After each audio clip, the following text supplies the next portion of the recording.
Technology के इस युग में मैक्रोविजन से रिलेटेड सारी जानकारी आपके पास है।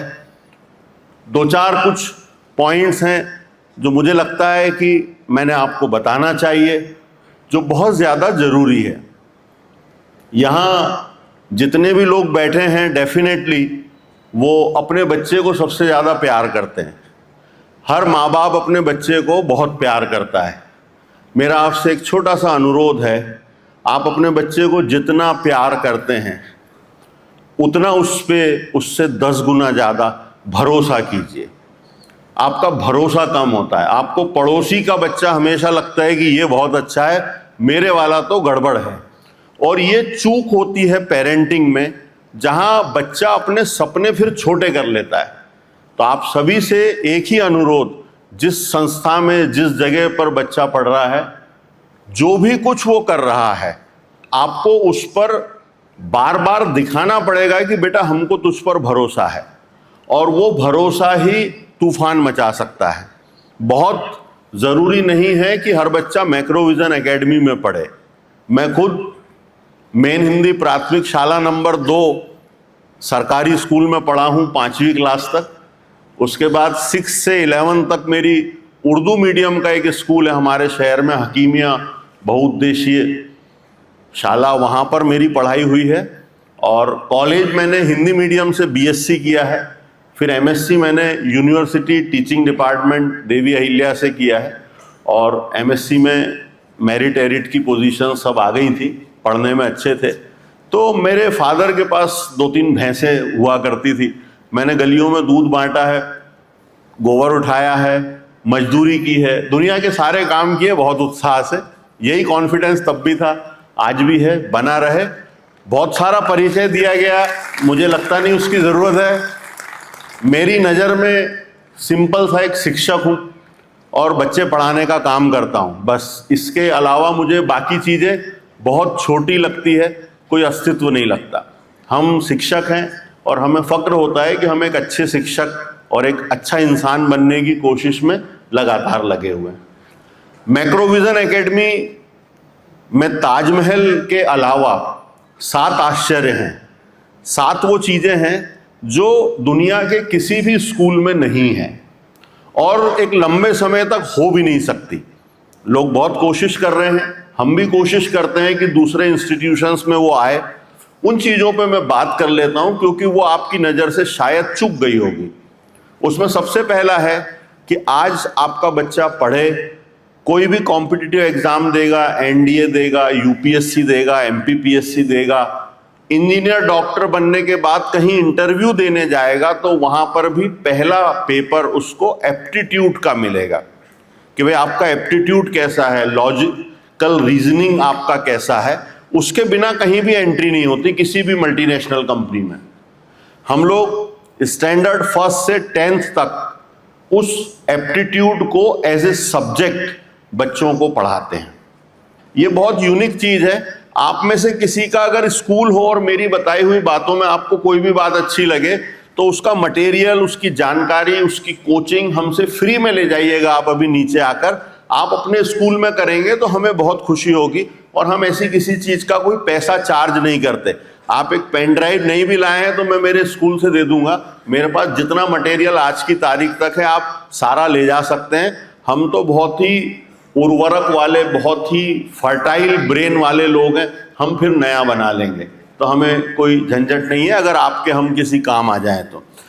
दूसरी चीज जो हमारे हिंदू कल्चर में है कि भाई शिव जी का तीसरा नेत्र खुल गया था, तो वो मिड ब्रेन पर हमारे यहाँ बहुत काम होता है। उसके रेगुलर पीरियड्स होते हैं।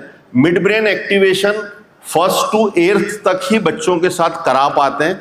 बड़ी क्लासेस में वो क्वांटम रीडिंग के रूप में कराते हैं।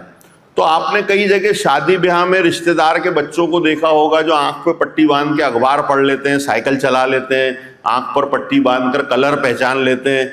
पर वो मिड ब्रेन एक्टिव होता है तो 2 कमरे बाद में मम्मी पापा कमरे में क्या बात कर रहे हैं वो बच्चा बाहर पता कर लेता है। इतना आसान है। उस लेवल का एडवांस मेडिटेशन हम लोग रेगुलर कराते हैं। ये दूसरा आश्चर्य है। तीसरा, 4000 बच्चों के स्कूल में सारे बच्चों के पास आईपैड हो, ऐसा वर्ल्ड में किसी भी स्कूल में नहीं है, कहीं भी नहीं है। और ये हम 2012 से कंटिन्यू कर रहे हैं। और आप लंदन, अमेरिका, फिनलैंड, जितने नाम सुनते हो वो सब लोग हमको फोन करके पूछते हैं कि ये सब क्या क्या कर रहे हो। उस लेवल पर हम हैं। हम 22-25 लोग हैं इस संस्था में जो प्रिंसिपल लेवल के हैं, और वो 24 घंटे बच्चों के बारे में सोचते हैं। उसी का ये रिजल्ट है कि हम इतना अच्छा कर पाते हैं। तो तीसरा आश्चर्य है आईपैड 4000 बच्चों के पास होना। हर कमरे में 120 क्लासरूम है, फ्लैट पैनल लगा है। और ये टेक्नोलॉजी भी इतनी आसानी से आपको स्कूल्स में नहीं मिलेगी। इसके अलावा आपका बच्चा जब सुबह 6 घंटा जहां रहेगा, वो क्लासरूम का आपको व्हाट्सएप पर मैसेज आ जाएगा कि ये लिंक है, ओपन कर लो। आप घर पर बैठ के, दुबई में बैठकर अपने बच्चे को देख सकते हैं उसकी क्लास में क्या पढ़ाई हो रही है। शाम में बच्चा सेल्फ स्टडी के लिए जिस रूम में बैठेगा उसके भी दोनों तरफ के कैमरे का लिंक मिलेगा। कई बार हमको पेरेंट्स फोन करके बोलते हैं मेरा बच्चा 15 मिनट से ऐसा हाथ करके बैठा है, चौक से सर देख लो। हम जाकर पता लगा लेते हैं कि भाई क्या है। वैसे टीचर्स वहाँ होते हैं, कभी कभार बच्चे इधर उधर कर देते हैं। तो ये सारी सुविधा विश्व में किसी भी स्कूल में नहीं है कि 24 घंटे आप कैमरे पर अपने बच्चे को जब जब वो क्लासरूम में है आसानी से देख सकते हैं। ये पूरे कैंपस में 1500 के आसपास कैमरे लगे हैं। एक एक चीज रिकॉर्ड होती है। उसके मॉनिटरिंग के 2 जगह पैनल लगे हैं, 15-15, 20-20 टीवी हैं, एक जगह 60 टीवी लगे हैं।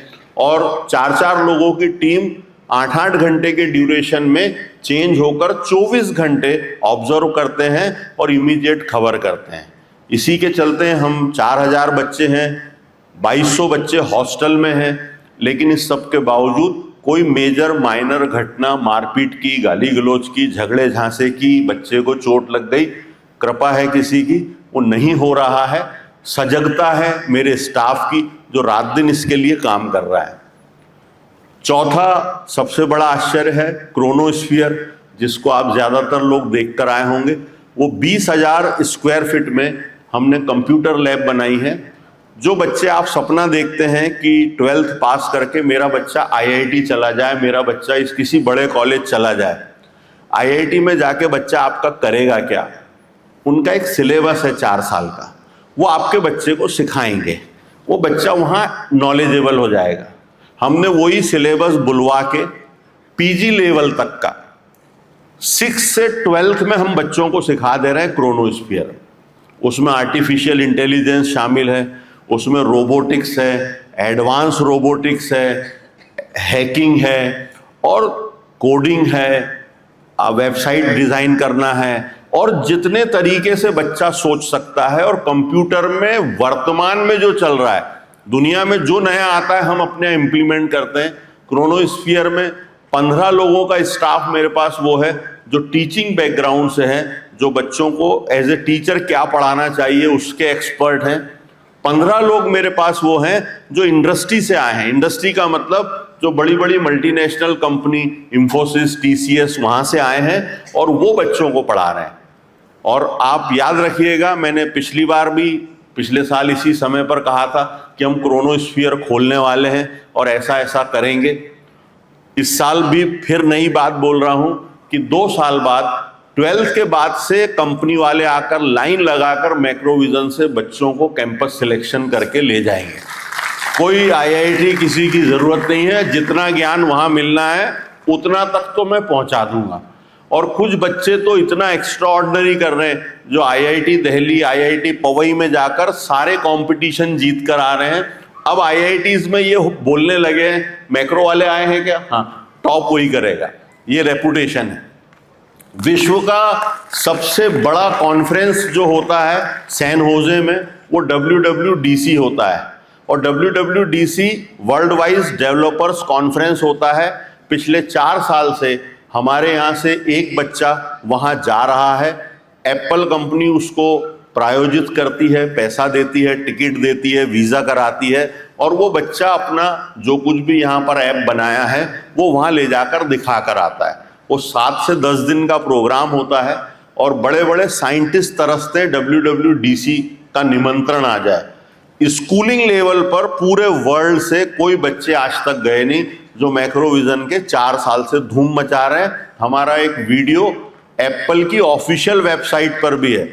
और अगर आप में से कोई बहुत संपन्न है, भगवान ने लक्ष्मी की अच्छी कृपा की है, तो आप 100, 200, 500, 1000 करोड़ रुपए देकर भी एप्पल का लोगो अपने लेटर पैड पे नहीं लगा सकते, जो मैक्रोविजन एकेडमी के लेटर हेड पे डला हुआ है। हम सर्टिफाइड हैं उनके द्वारा कि हम ये लोगो उनका यूज कर सकते हैं।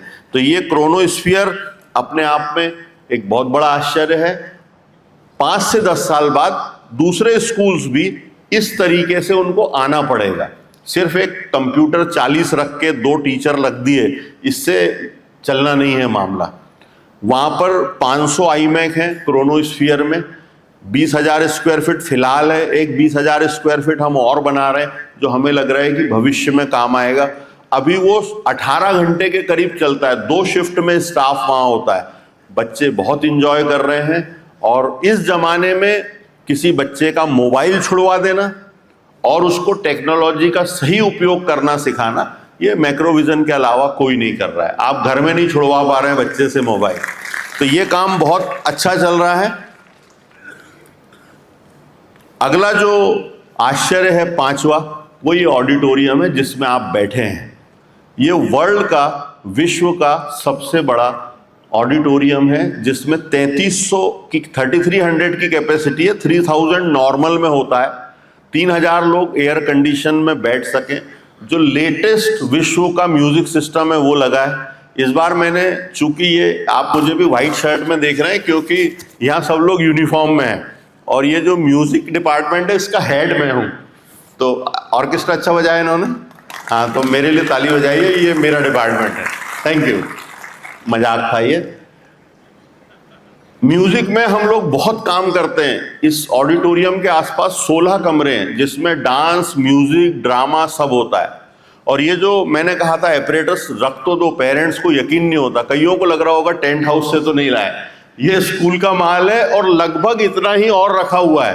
पर हमने कहा कि बहुत ज्यादा हो जाएगा तो फिर खरीदी बिक्री चालू हो जाएगी, इसलिए इतना ही रखा है।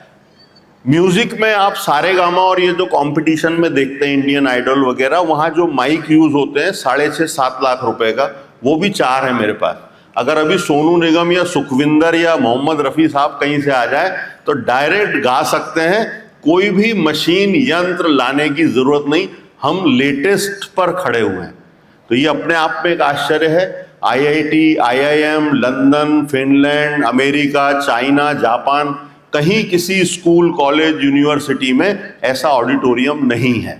अब ये कॉन्फिडेंस से बोलना सच होगा तभी संभव है क्योंकि गूगल आपके पास भी है, मेटा आपके पास भी है, दूसरे भी AI हैं ऐप, आप उससे बात करके पूछ सकते हैं कि मैं सही कह रहा हूं कि गलत कह रहा हूं। एक और चीज कि कॉम्पिटिटिव एग्जाम 12th के बाद बच्चे की जितनी भी होती है, वो IIT हो, नीट हो, NDA हो, क्लैट हो, चार्टर अकाउंटेंट बनना हो बच्चे को, नेशनल एग्जाम भी और इंटरनेशनल एग्जाम भी। बच्चे को MIT में एडमिशन लेना है, ऑस्ट्रेलियन नेशनल यूनिवर्सिटी में पढ़ना है, लंदन जाना है, स्कूल ऑफ एजुकेशन में पढ़ना है, बच्चे को जहां भी पढ़ना हो विदेश में 12th के बाद, वो सारा काम हम करते हैं इसी कैंपस में। और किसी भी काम जो मैं आपको बता रहा हूं इसकी कोई अतिरिक्त फीस नहीं है स्कूल फीस के अलावा, तो आप वो कोई कंफ्यूजन मत रखिए। हम एनुअल फंक्शन में बच्चों को ड्रेसेस भी अपनी तरफ से देते हैं, आपसे 200-500 रुपए नहीं मांगेंगे बीच में कहीं भी, इसीलिए क्लियर कट है फीस स्ट्रक्चर, जो है आर पार सामने दिखाई देता है। तो कॉम्पिटिटिव एग्जाम्स का काम स्कूल के साथ कोई नहीं करता। अब आप कहेंगे नहीं सर, हमारे शहर में भी स्कूल वाले करते हैं। वो ऐसा करते हैं कि सुबह बच्चों को CBSE का पढ़ाते हैं और शाम में कोचिंग से उनका लेन देन होता है जिसके आपको अतिरिक्त पैसे देना पड़ते हैं, और वो कोचिंग वाले वहां शाम में पढ़ाते हैं। कहीं पर भी ऐसा सिस्टम नहीं है कि सुबह 8 से 12 2 बजे के बीच बच्चों को सिंक्रोनाइज सिलेबस पढ़ा दें जिसमें CBSE भी आ गया, कॉम्पिटिटिव एग्जाम भी आ गई, और शाम में 6 घंटे बच्चे को सेल्फ स्टडी करने के लिए दें। ये सुविधा कहीं नहीं होती। किसी भी कॉम्पिटिटिव एग्जाम में बच्चे का सिलेक्शन खुद के पढ़ने से होगा, हमारे पढ़ाने से नहीं होगा। एक कॉन्सेप्ट बिल्कुल क्लियर कर लेना, जोर से बोल रहा हूं किसी को भला बुरा लग सकता है इसी बिजनेस वाले को, ऑनलाइन के चक्कर में कृपया मत पड़िएगा।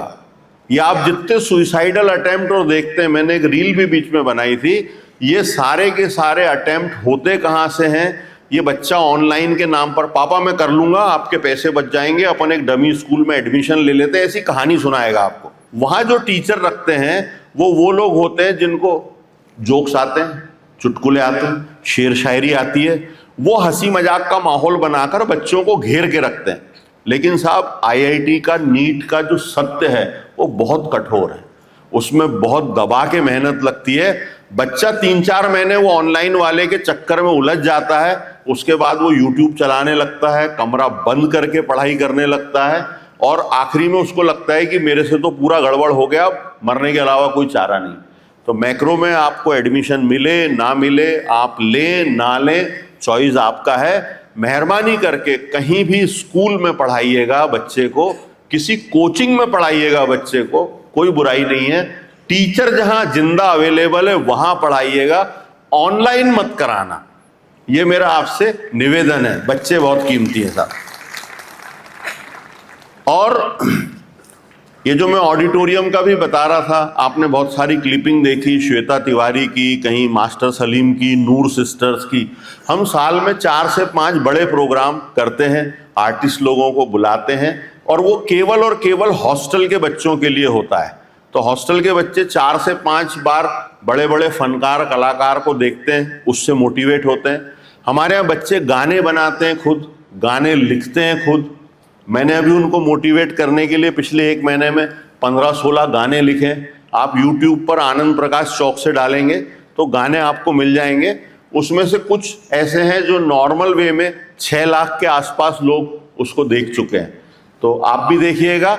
उसमें ये बताने की मेरी बिल्कुल इच्छा नहीं है कि मैं म्यूजिक जानता हूँ, कि मैं गाना लिख लेता हूँ। मेरा सिर्फ जीवन में एक लक्ष्य है कि मैं वो सब करके बच्चों में एक स्पार्क जगा दूं। कैसे तो भी एक चिंगारी बच्चे के खोपड़ी में घुस जाए। जो गीतकार होगा गीतकार बन जाएगा, जो डायरेक्शन जानता होगा डायरेक्शन बन जाएगा। पेरेंटिंग का ये मतलब बिल्कुल भी नहीं है कि मैं पुलिस में हूं तो मेरा बेटा आईएएस हो जाए, आईपीएस हो जाए, मैं जज हूं तो मेरा बच्चा वकील बन जाए। ये पेरेंटिंग नहीं होती।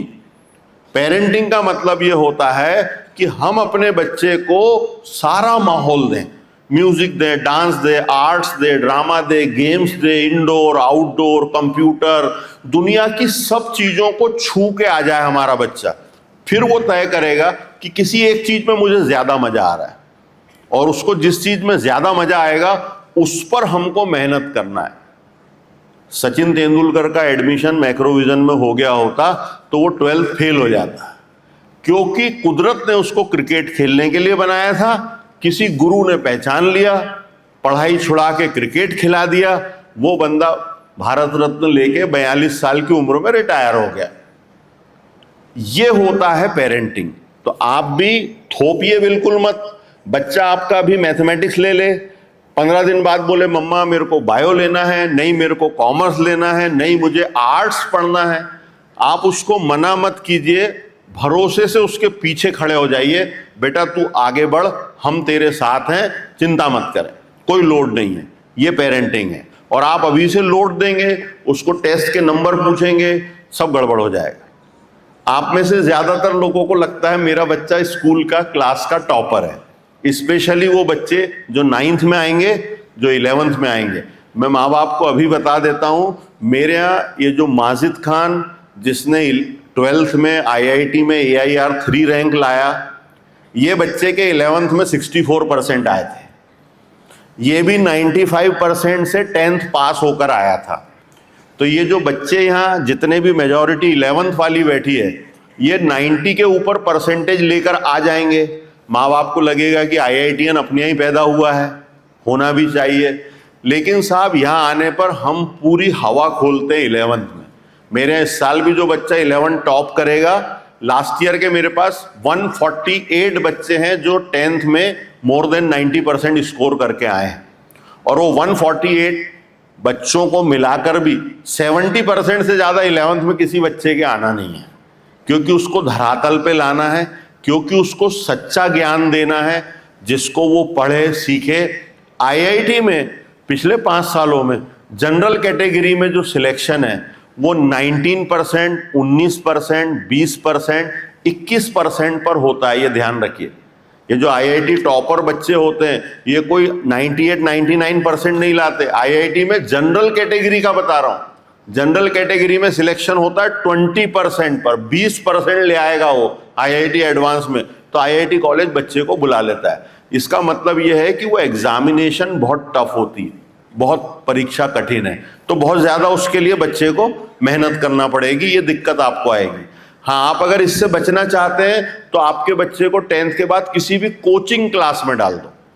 कोचिंग क्लास होता है private limited company. Private limited company का मकसद होता है पैसा कमाना।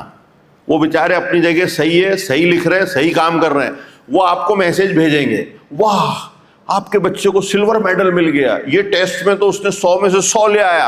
आप 2-3 महीने बड़े खुश रहेंगे कोचिंग क्लास में, 1-2 मेडल घर पे आ जाएंगे 11th में।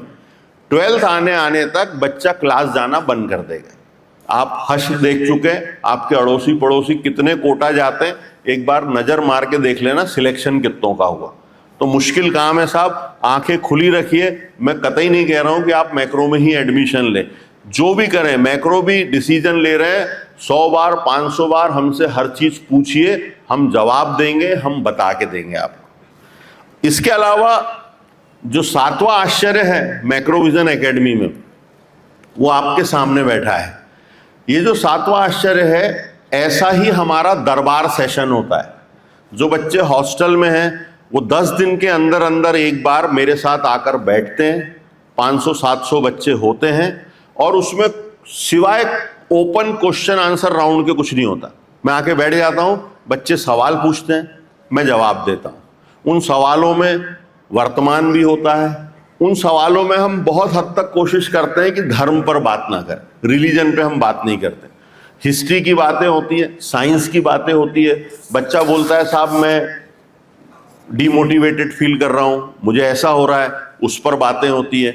इस उम्र में बच्चे बड़े होते हैं, उनके अंदर कुछ हार्मोनल चेंज आते हैं, सेक्स जनरेट हो जाता है 6th, 7th, 8th, 9th में बच्चों में, उससे रिलेटेड बच्चे सवाल करते हैं।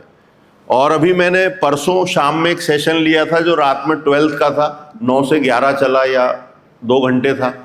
उसमें एक बच्चे को मैंने 2500 रुपये इनाम दिया बुलाकर स्टेज पर, क्योंकि उसने उस दिन 8 क्वेश्चन पूछे। 8वां क्वेश्चन बहुत अच्छा था। 8वां क्वेश्चन उस बच्चे का था, सर मतलब का क्या मतलब होता है। ये लेवल है। मैंने 9 मिनट जवाब दिया, अभी अपने समय नहीं है कि अपन उन विषयों पर बात करें, लेकिन बच्चे ये सवाल पूछते हैं। बच्चे पूछते हैं कि साहब जो चीज हिट है, मैक्रो में लोग ज्यादा आ गए, मतलब संस्था हिट है। जैनिज्म 2500 साल पुराना है। ये बच्चे का सवाल बता रहा हूं आपको, 9th के। 2500 साल पुराना जैन धर्म है हमारा, और उसको मानने वाले 50 लाख लोग हैं पूरी दुनिया में, 50-60 लाख हैं। इस्लाम 1500 साल पहले आया, उसको मानने वाले करोड़ों लोग हैं। जैनिज्म कहता है कि सूरज उगने के बाद खाओ, सूरज अस्त होने के पहले खाना बंद कर दो। इस्लाम कहता है कि शाम की नमाज के बाद खाना शुरू करो, रात भर फ्री हो, सुबह 5 बजे नमाज के पहले आप सहरी कर लो, फिर रोजा रख लो, फिर आप सनलाइट में नहीं खा सकते। तो 9th का बच्चा पूछता है कि सर सही क्या है, पहला वाला दूसरा वाला, पर्यूषण का टाइमिंग सही है कि रोजे का। फिर वो कहता है अगर हमारी स्वीडन में जॉब लग गई तो वहां भी 3 घंटे का दिन है, 21 घंटे की रात है, रोजा कब रखेंगे, पर्यूषण कब करेंगे।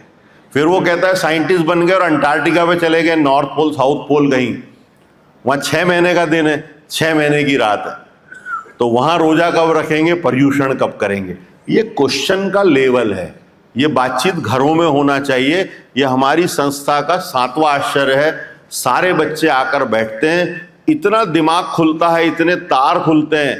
और कई बार ऐसा होता है कि बच्चे ने बायोलॉजी से रिलेटेड कुछ पूछ लिया और मेरे ज्ञान क्षेत्र के बाहर है, मैं बोल देता हूं बेटा मैं एक्सपर्ट को बुला देता हूं, वो जवाब दे देंगे। कभी मंजू मैडम को बुला लेते हैं, कभी कोई दूसरे टीचर को, कभी ये कह देते हैं कि बेटा इस क्वेश्चन का जवाब अगली बैठक में देंगे। हम यहाँ बच्चों को जुआ सट्टा कितने प्रकार का होता है, प्रोबेबिलिटी थ्योरी, वो सिखाते हैं। हम बच्चे को सारी चीजें सिखाते हैं जो दुनिया में उसको कभी ना कभी टकरा जाएगी, और कैसे रहना है, क्या करना है, बहुत खुलकर बातें होती हैं। वो दरबार सेशन है। आप लोग भी कभी एज ए पेरेंट आओगे और उस दिन पता चले कोई दरबार सेशन है, आकर बैठ जाया करो। वो सबके लिए ओपन है, जिसको जो सवाल पूछना है पूछे।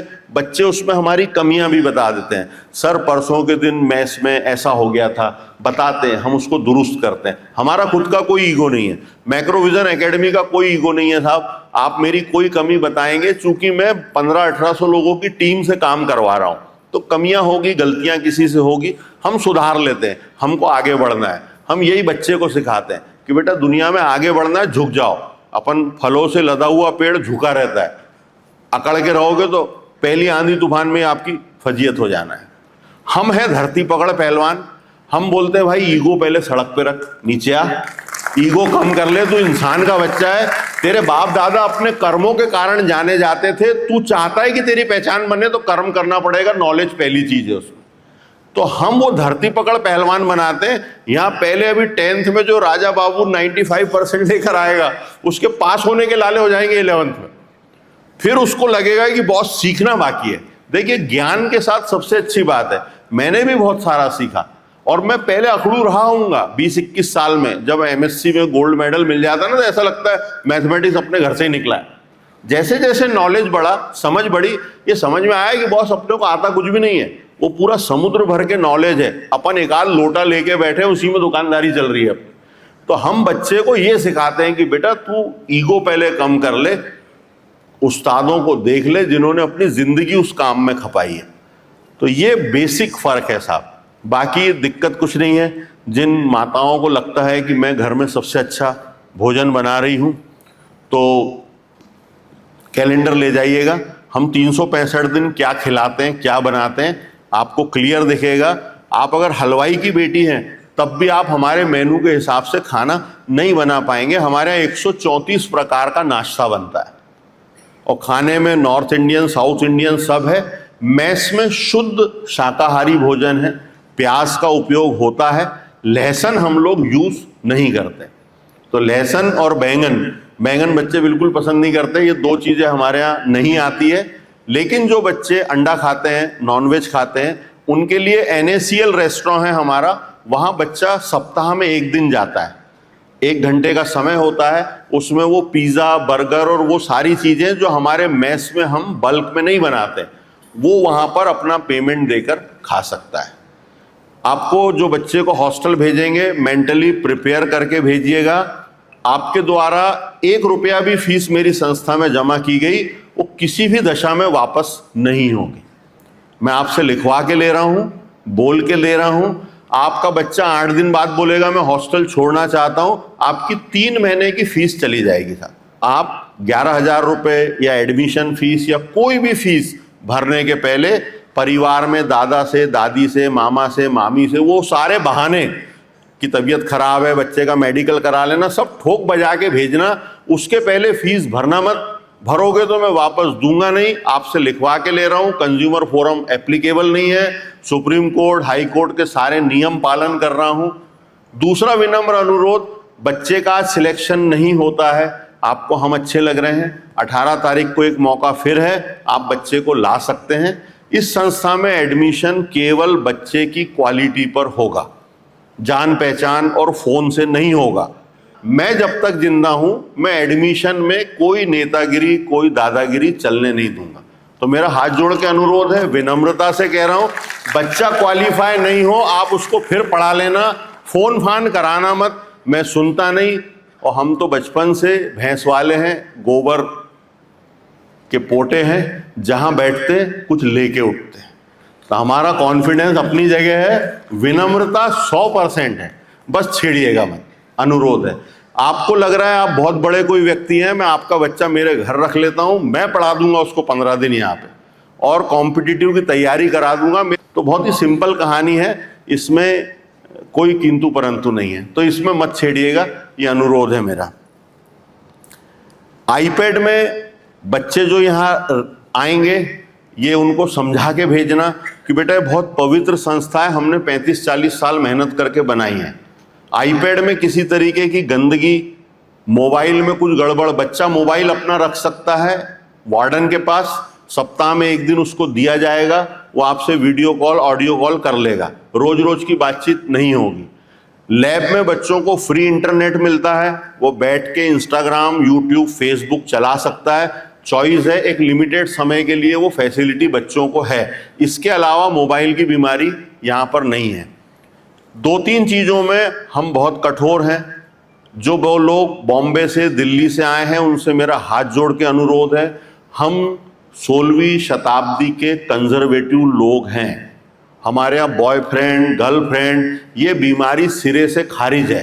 जो आईपैड में गंदगी करेगा, बॉयफ्रेंड गर्लफ्रेंड करेगा, और किसी भी प्रकार का नशा लेके आ गया, इलेक्ट्रॉनिक सिगार या पान पराग या तमाकू या नारियल के खोल में बियर या शराब, ऐसी किसी ने भी हरकत की है, 3 बातों के अलावा इस संस्था में कोई किसी को मारता नहीं, कोई फिजिकल पनिशमेंट नहीं है, कोई रैगिंग नहीं होती। हॉस्टल में सीनियर इनको वेलकम करेंगे, प्यार करेंगे, इनके डाउट सॉल्व करेंगे।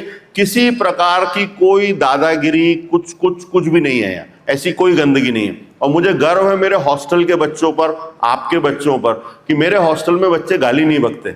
मुझे बहुत अच्छा लगता है। अदरवाइज दुनिया में आप कोई भी हॉस्टल चेक कर लो, बातचीत की जनरल लैंग्वेज ही गाली गलौज से शुरू होती है। तो वो एक बात बहुत शानदार है, बहुत अच्छी है। कुछ लोगों को लगता है कि मेडिकल हो गया, कुछ इमरजेंसी, तो क्या करेंगे, तो मैं सिस्टम बता देता हूं। हमारे यहाँ कैंपस में ही 2 डॉक्टर 24 घंटे लगभग रहते हैं। बच्चे को कोई सर्दी खांसी, छोटा मोटा सिर दुख रहा है, दस्त लग गए, कुछ हो गया, वो दवाई दे देते हैं। वो दवाई आपकी इस फीस में सब शामिल है, कुछ होता नहीं है।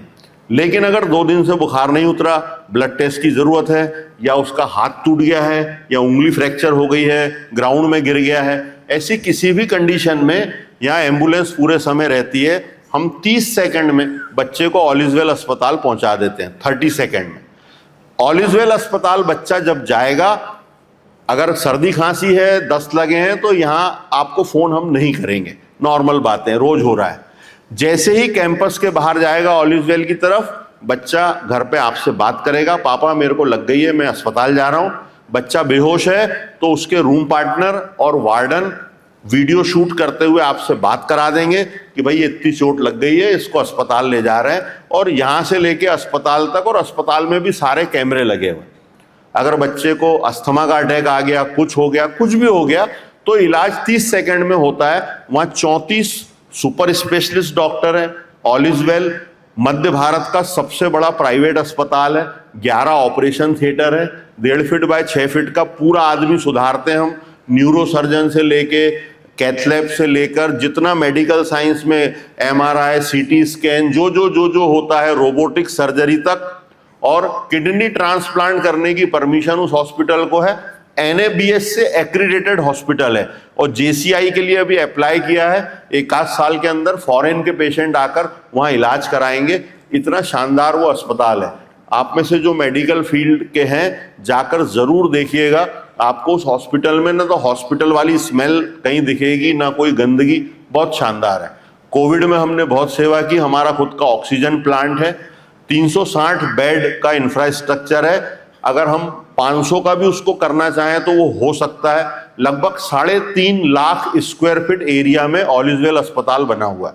ये बिल्डिंग कंस्ट्रक्शन इतना है, तो बहुत शानदार अस्पताल है। मेडिकल के लिए आपको बिल्कुल भी चिंता नहीं करना है। बीमारी कोई छुपाइएगा मत, आप बता सकते हैं कि क्या तकलीफ है, हम उसको रेगुलर दवाई अवाई का सब इंतजाम कर सकते हैं। किसी बच्चे को मिर्गी आती है या कोई ऐसी छोटी मोटी बात है, तो माता पिता लोड ना ले, हमें बता दीजिएगा। जो केयर आप घर पे करते हैं हम वो ये कर लेंगे, उसमें कोई भी चिंता नहीं करना है। मेरे पास हॉस्टल में पिछले साल बॉम्बे की एक लड़की ने एडमिशन लिया, उसका ब्लड शुगर 550 रहता है। अगर दवाई ना ले तो 550 ब्लड शुगर होता है। इतने रिस्की बच्चे को भी हम बहुत प्यार से रख रहे हैं। और इस साल वो बच्ची 12th में, सब कुछ नॉर्मल रहा तो वो नीट सिलेक्ट हो जाएगी और एक शानदार डॉक्टर बनेगी। और मेरा सपना है कि वो यही डायबिटीज़ की डॉक्टर बन जाए, तो खुद की भी सुधार लेगी और दूसरों की भी सुधार लेगी। मैक्रोविजन की जो मेन फोकस है वो एकेडमिक्स है, लेकिन स्पोर्ट्स में आप अभी देख रहे हैं कि ये जो ग्राउंड हरा वाला बना हुआ है, ये फीफा वर्ल्ड कप में जो ग्रास लगती है वो लगी हुई है और उसी स्टैंडर्ड से बना हुआ है। वर्ल्ड में जो वर्ल्ड कप होते हैं वो जिस लेवल पर हैं, ये बच्चों के लिए अवेलेबल हैं। वो क्रिकेट खेलें, फुटबॉल खेलें, जो चाहे कर सकते हैं। इस साल 20 के करीब अलग अलग टीमें हमारी नेशनल लेवल पर खेलने गई थी, लेकिन मैं फिर दोहरा दूं, हमारा मेन फोकस पढ़ाई है।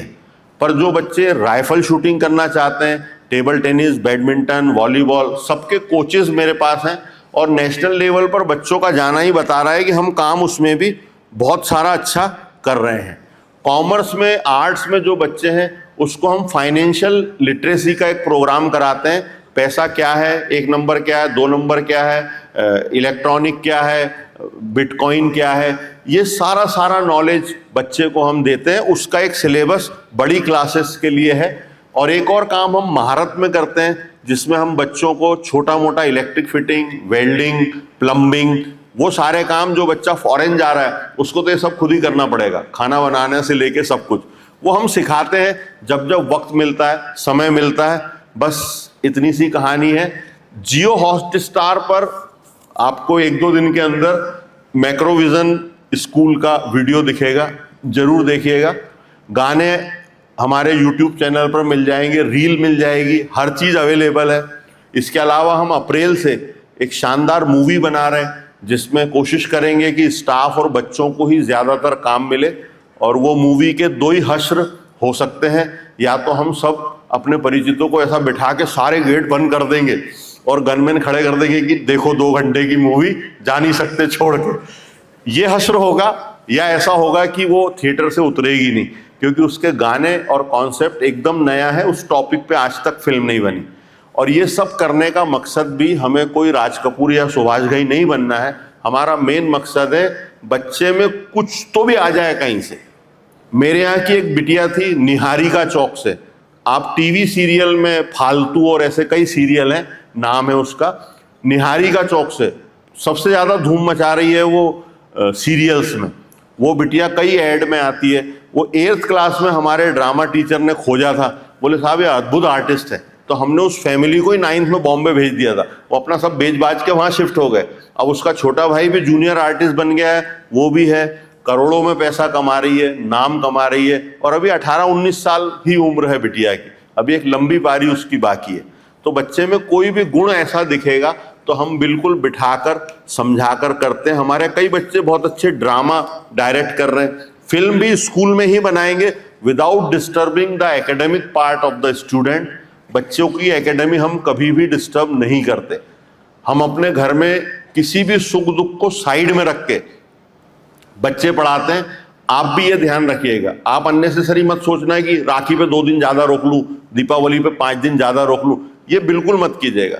हमारी इंटेंसिटी काम की मैं बता दूं, मेरी मदर रात को 2 बजे 2014 में चोइथराम अस्पताल में डेथ हुई थी। मैं अगर उनको लेकर आता, उसी समय लेकर निकलता तो स्कूल की छुट्टी हो जाती। इसलिए मैं इंदौर से 10 बजे उनको लेकर निकला था। यहाँ 2 बजे तक स्कूल चला था। 2 घंटे के लिए अपनी माँ को स्टेज पे रखा, फिर हम ले गए। उस दिन शाम में भी बच्चों के डाउट सॉल्व हुए थे, IIT की क्लास लगी थी, पूरा सिस्टम काम किया था। तो हम अपने घर में किसी की मौत होने पर भी, मेरी भी वसीयत में लिखा है कि किसी दिन उठा नहीं उठा सुबह तो स्कूल की छुट्टी मत करना। स्पेशली 9 से 12 के बच्चों को रेगुलर पढ़ाना, ये सब मौत मट्टी का काम, चुपचाप कर देना, उससे कोई फर्क नहीं पड़ता है। बच्चे का समय इंपॉर्टेंट है, ऐसा हमारा मानना है। तो आप लोग भी अगर बच्चे को उसी इंटेंसिटी से भेजेंगे तो बहुत अच्छा लगेगा। तो बहुत सारा दिल से धन्यवाद, आप लोग आए। एडमिशन बच्चे का नहीं हो पाता है तो मेरे हाथ में नहीं है, मेरे पास 800-900 सीट है। 1200 से ज़्यादा बच्चे आज ही आए हैं। 18 तारीख को इससे और ज़्यादा बच्चे आने वाले हैं। मेरी अपनी लिमिटेशन है, मैं इतनी ही सेवा दे सकता हूँ। इस सब के बावजूद अगर बच्चे का बहुत अच्छे मार्क्स से सिलेक्शन हो जाए, ये बात ध्यान रखिए, अगर आपको इन बिटवीन, मान लो 9th में किसी ने अपने बच्चे को डाला है, हमारे यहाँ कई बार ऐसा हुआ है कि पिताजी लोको पायलट थे, 9th में बच्चा आया, 10th में जब बच्चा आया, बच्चा टॉपर था, पढ़ने में बहुत ही अच्छा था, और पिताजी का ट्रक से कुछ एक्सीडेंट हो गया। वो अकेले सोर्स ऑफ इनकम थे। हमने कभी कोई टीसी इसलिए नहीं दिया कि कोई फीस नहीं भर सकता, बच्चा इंटेलिजेंट होगा, हम खुद उसको 3 साल रख के पढ़ाते हैं, अपनी तरफ से इंजीनियरिंग मेडिकल में भी पैसा दे देते हैं, हमें कोई बहुत धन वन कमाने की इच्छा नहीं है। तो ऐसा कोई सुख दुख भी हो गया मैक्रो में एडमिशन के बाद, बच्चा पढ़ने में अच्छा होना चाहिए। हमें लगना चाहिए कि हम अगर इसको 4-5 लाख रुपए साल फीस छोड़ दे रहे हैं तो इस फीस से बच्चा जीवन में कुछ बन जाए। अब अगर वो पढ़ने में अच्छा नहीं, कोई काम का नहीं, तो फिर हम इस पर कुछ भी कोई दुनिया में ही नहीं कर सकते। आपके अड़ोस पड़ोस में कोई बहुत इंटेलिजेंट बच्चा हो, आपको लगता हो बचपन से बहुत ही मेधावी है, उसको टेस्ट करवा लीजिए। अगर वो बच्चा बहुत अच्छा करेगा, फिर पिताजी की स्थिति बहुत गड़बड़ जैसी भी होगी, वो हम पैसे उन्हीं से लेते हैं जिनके पास है। 2 ही कैटेगरी होती है पेरेंट्स की, पैसा है तो हम तो हाथ डाल के जेब में से निकाल लेते हैं, नहीं है तो हमारा भाई है, फिर कोई मतलब ही नहीं, साथ में आ जाओ, है ना। बच्चे का इससे पढ़ाई का कोई संबंध नहीं है, साफ सुथरा काम है साहब। इतने स्नेह के लिए, प्यार के लिए मेरी पूरी टीम की तरफ से दिल से धन्यवाद। आपको बच्चों के रिजल्ट, बच्चा जब पेपर दे के निकलेगा उसके 30 मिनट के अंदर, आधे घंटे के अंदर व्हाट्सएप पर मैसेज आ जाएगा, तो आप अपना चेक कर लीजिएगा। 3 ही कैटेगरी है, 50% से ज़्यादा स्कोर बच्चे ने किया होगा वो सिलेक्ट हो जाएगा। जो सिलेक्ट हो गया उसकी आप फीस भर के सीट रोक सकते हैं। 8-10 नंबर कम है, 40 से 50 के बीच में होगा तो आपको वेटिंग का मैसेज आ जाएगा। वेटिंग वालों को हम 3 दिन के अंदर खबर कर देंगे कि आपके बच्चे का क्लियर हुआ कि नहीं हुआ। उससे कम जो है कि पास ही नहीं हुआ, उस बच्चे का कुछ नहीं हो सकता। मैं फिर से दोहरा दूं, जो सिलेक्ट होंगे उनको अगले 3-4 दिन में ही फीस जमा कर देना है, पहली इंस्टॉलमेंट और एडमिशन फीस। ये सीटें हम कम करके ही 18 तारीख को एडमिशन्स देंगे। तो हमारे पास 2 ही डेट हैं, इसके अलावा कोई तारीख नहीं है। बीच में कोई एडमिशन होगा नहीं, बाद में कोई एडमिशन होगा नहीं। हॉस्टल मेरे पास लिमिटेड है, जो 12th के बच्चे जा रहे हैं उतनी ही सीट मेरे पास खाली है। तो ये थोड़ा सा विनम्र अनुरोध, आप बच्चे को फीस भरने के पहले 10 बार पूछ लीजिएगा। जमा हुई फीस बच्चा 5 दिन रुकेगा, 8 दिन रुकेगा, सुबह आएगा शाम में चला जाएगा, तो भी वो फीस मैं वापस नहीं करूंगा। आज लोग मेरे पास लाइन लगा के खड़े हैं, आपका बच्चा 15 दिन बाद चला गया तो मेरी सीट साल भर खाली रहती है। तो ये बातें एकदम स्पष्ट है, जो नियम है वो हम सब मिलके फॉलो करें। एक अच्छा स्कूल बनाने में आपकी ही मदद हमें लगेगी। अच्छे बच्चे, इंटेलिजेंट बच्चे जो कुछ करना चाहते हैं, हम पूरा उनके साथ हैं। बहुत सारे स्नेह के लिए दिल से धन्यवाद। Thank you very much.